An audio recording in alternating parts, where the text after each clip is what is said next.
Shalom frère, vous êtes tous bénis dans le nom de notre Seigneur et Sauveur Jésus-Christ. Le titre de notre prédication aujourd'hui est « La part des gentils ». Alors, nombreux sont les frères et les sœurs chrétiens qui aujourd'hui sont troublés dans leur marche chrétienne. Ils sont perturbés. Pourquoi? Parce que il y a des soi-disant hommes de Dieu qui viennent leur prêcher, les enseigner des choses que l'évangile n'a pas dit d'enseigner. Ils viennent leur donner des fardeaux, des choses qu'ils doivent suivre, des préceptes que l'évangile ne les a pas donné d'enseigner. Il y a des faux hommes de Dieu qui viennent comme ça enseigner ça aux frères. Qu'est-ce qu'ils viennent enseigner? Exemple, ils viennent leur dire non, on doit respecter le sabbat, le jour du sabbat. Ils viennent leur dire non, on doit payer les dîmes, les différentes dîmes. Ils viennent dire non, on n'a qu'à payer, la Bible dit qu'on n'a qu'à payer les prémices de ton revenu là. Tu dois donner au pasteur les choses comme ça. Et ça trouble les frères, et ça trouble les soeurs qui sont mal affaiblis. Pourquoi? Puisqu'ils aiment le Seigneur, ils veulent se soumettre, mais ils ne savent pas s'ils font une bonne adoration ou pas. Alors, cette question-là a été déjà réglée dans les Saintes Écritures. Et nous allons lire ça. Et nous allons voir la vérité. Ce que nous devons faire. Nous, les gentils, qu'on appelle les païens, nous, les chrétiens gentils, on va voir ce que nous devons faire. Ce que nous, là, nous devons faire. Quand on a cru en Jésus-Christ, là, nous, les chrétiens gentils, là, ce que nous devons faire, là, on va voir ça. Alors, lisons Actes chapitre 15, du verset 1er au verset 29. Mais nous allons d'abord lire du verset 1 au verset 5, ensuite du verset 6 au verset 23 et du verset 23 maintenant au verset 29. Je vais lire ça pas à pas. Je commence à faire la lecture. Il est écrit: quelques hommes venus de Judée enseignaient les frères en disant: si vous n'êtes pas circoncis selon la coutume de Moïse, vous ne pouvez pas être sauvés. Paul et Barnabas eurent un vif débat et une vive discussion avec eux. Les frères décidèrent alors que Paul, Barnabas et quelques-uns d'entre eux monteraient à Jérusalem vers les apôtres et les anciens pour traiter cette question. Envoyés donc par l'Église, ils traversèrent la Phénicie et la Samarie en racontant la conversion des non-juifs. Et ils causaient une grande joie à tous les frères et sœurs. Arrivés à Jérusalem, ils furent accueillis par l'Église, les apôtres et les anciens. Et ils rapportèrent tout ce que Dieu avait fait avec eux. Alors quelques croyants, issus du parti des pharisiens, se levaient en disant qu'il fallait circoncire les non-juifs et leur donner de respecter la loi de Moïse. Alors frère, la situation que nous vivons aujourd'hui, où il y a des gens qui viennent imposer des trucs de la loi à d'autres frères, c'est cette même situation-là que certains frères ont vécu ici. La Bible dit qu'il y a des gens venus de la Judée qui sont venus enseigner aux frères chrétiens là, que s'ils ne sont pas circoncis, comme le dit la loi de Moïse, là, eux là, ils ne peuvent pas être sauvés. Alors, Paul et Barnabas, qui sont des serviteurs de Dieu, ont eu une vive discussion avec ces frères-là. Ils disent non, que ça ne se passe pas comme ça. Donc, puisque c'était une vive discussion, les frères chrétiens ont décidé donc d'envoyer des gens pour qu'ils se rendent à Jérusalem, voir les apôtres et les anciens pour régler cette affaire-là, pour tirer cette affaire-là au clair. Donc, Paul, oui, et Barnabas et quelques-uns des frères ont décidé de faire quoi? De se rendre à Jérusalem, voir les apôtres et les anciens pour régler ce problème-là. Alors quand ils sont arrivés à Jérusalem, ils ont rencontré les apôtres, c'est-à-dire Pierre, Jean, etc. Ceux qui ont marché avec Jésus et les anciens. Et ils ont exposé ce problème. Mais parmi les croyants aussi en Jésus-Christ, les chrétiens, il y avait aussi des pharisiens qui se sont convertis. Eux, ils se sont levés, ils disent, mais oui, c'est vrai, on n'a qu'à prescrire aux chrétiens, là, aux gentils, c'est-à-dire aux non-juifs. Là. Ils n'ont qu'à aussi marcher selon la loi de Moïse. Ils n'ont qu'à mettre en pratique la loi de Moïse, c'est-à-dire respecter le sabbat, payer les prémices, et on appelle ça payer les différentes dîmes, etc. On n'a qu'à leur dire de faire ça, se faire circoncis, etc. Maintenant, on va voir ce qu'ils vont trouver, les apôtres vont donner comme solution et les anciens, ce qu'ils vont donner par le Saint-Esprit, ce qu'ils vont nous dire de faire. Lisons. Donc, je vais du verset 6 au verset 23. Je lis, il est écrit. Les apôtres et les anciens se réunissent pour examiner cette question.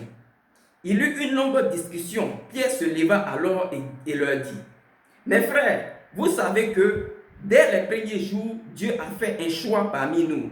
Il a décidé que les non-juifs entendraient par ma bouche la parole de l'évangile et croiraient. Et Dieu, qui connaît les cœurs, leur a rendu témoignage en leur donnant le Saint-Esprit comme à nous. Il n'a fait aucune différence entre eux et nous, puisqu'il a purifié leur cœur par la foi. Maintenant donc, pourquoi provoquer Dieu en imposant aux disciples des exigences que ni nos ancêtres ni nous n'avons été capables de remplir? Nous croyons au contraire que c'est par la grâce du Seigneur Jésus que nous sommes sauvés, tout comme eux.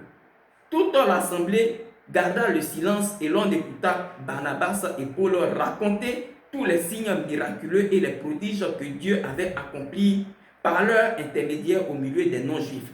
Lorsqu'il eut fini de parler, Jacques prit la parole et dit, « Mes frères, écoutez-moi. Simon a raconté comment, dès le début, Dieu est intervenu pour choisir parmi les nations un peuple qui porte son nom. Cela s'accorde avec les paroles des prophètes, puisqu'il est écrit, « Après cela, je reviendrai, je relèverai de sa chute la tente de David, je réparerai ses ruines et je la redresserai. Alors, le reste des hommes cherchera le Seigneur, ainsi que toutes les nations appelées de mon nom, dit le Seigneur qui fait tout cela, et de qui cela est connu de toute éternité. C'est pourquoi je pense qu'on ne doit pas créer de difficultés aux non-juifs qui se tournent vers Dieu, mais qu'il faut leur écrire d'éviter les souillures des idoles, l'immoralité sexuelle, les animaux étouffés et le sang. En effet, depuis bien des générations, dans chaque ville, les hommes prêchent la loi de Moïse, puisqu'on la lit chaque sabbat dans les synagogues. Alors, il parut bon aux apôtres et aux anciens, ainsi qu'à toute l'église de choisir parmi eux Jude, appelé Barsabas, et Silas, des hommes estimés parmi les frères, et de les envoyer à Antioche avec Paul et Barnabas. Et il les chargeait du message que voici. Alors, la Bible dit maintenant que quand ce problème-là a été traité par les anciens et les apôtres,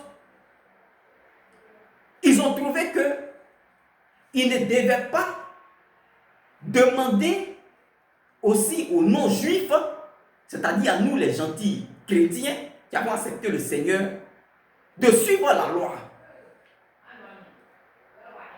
Parce que Paul a reconnu Paul a dit que non, puisque Dieu les a déjà agréés, nous on a reçu la loi par nos pères, et nous on a grandi dans la loi, nous on a reçu ça. Mais eux là, nous on a reçu le Saint-Esprit qui était promis, mais eux aussi, à qui ils n'ont pas donné la loi, eux aussi ils ont reçu le Saint-Esprit. Donc Dieu nous a agréés, eux et nous. Dieu n'a pas fait de différence. Donc pourquoi agir ainsi en leur imposant la loi, comme si c'est par la loi là, eux ils sont sauvés? Ne provoquons pas Dieu comme ça. Puisque c'est par grâce que nous sommes sauvés. N'allons pas leur mettre des fardeaux. Leur dire non, respectez le sabbat. Leur dire non, payez les prémices, etc. Comme la loi nous dit. N'allons pas leur imposer ça. Il y a eu d'autres interventions. Paul et Barnabas sont intervenus. Ils ont expliqué aux frères comment le Saint-Esprit agit au milieu des païens. Il y a un frère aussi, Jacques, qui a pris la parole et qui a dit, mais ce que Paul et Pierre a dit là, c'est vrai. Donc ce qu'on doit faire là, on a quand même prescrit juste certaines choses à respecter et puis c'est bon. Il ne faut pas leur imposer la loi. Donc voici ces choses-là. Ils ont envoyé donc des frères pour donner ces choses prescrites là aux gentils là, de respecter là, puisque sont eux les apôtres. Donc, quand ils ont médité par le Saint-Esprit, ils ont prescrit des choses que nous les gentils là, nous on doit suivre. Voilà. Et c'est ces choses-là que nous allons voir. Allons lire donc du verset 23 au verset 29. On va bien comprendre ce qui nous est donné. Alors, il est écrit, je suis au verset 23. Il est chargé du message que voici. Les apôtres, les anciens, et le frère, et les frères, aux frères, je reprends. Il est écrit, il est chargé du message que voici. Les apôtres, les anciens, et les frères, aux frères et sœurs d'origine non juive, qui sont à Antioche, en Syrie et en Cilicie. Salut. Nous avons appris que des hommes partis de chez nous, mais sans aucun ordre de notre part, vous ont troublé par leur discours et vous ont ébranlé en vous disant de vous faire circoncis et de respecter la loi.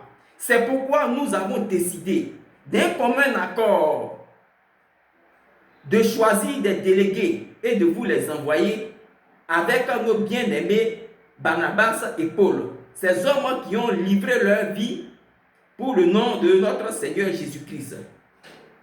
Nous avons donc envoyé Jude et Silas qui vous annonceront de vive voix les mêmes choses.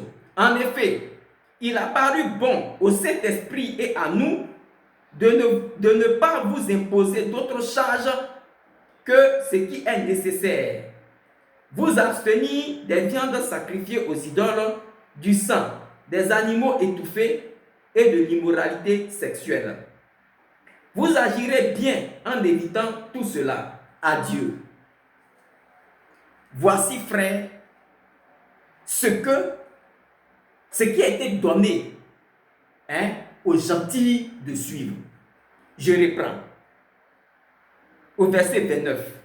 Vous abstenir des viandes sacrifiées aux idoles, du sang, des animaux étouffés et de l'immoralité sexuelle. Tout ce que tu sais que c'est immoralité sexuelle, il faut t'abstenir de ça. Des viandes étouffées, du sang, des souillures, c'est-à-dire des souillures des idoles. Ce que tu sais qu'adorer d'autres dieux, etc., ce n'est pas bon. Voici ce qui a été prescrit aux non-juifs de suivre, nous, qui n'avons pas reçu la loi comme à eux. Là. Voilà ce que, après la délibération, là, voilà ce que ils ont prescrit aux gentils. Et ce n'est pas que les apôtres. Allons verset 28, vous allez voir, c'est qui a prescrit ça aux non-juifs avec les apôtres. Suivez.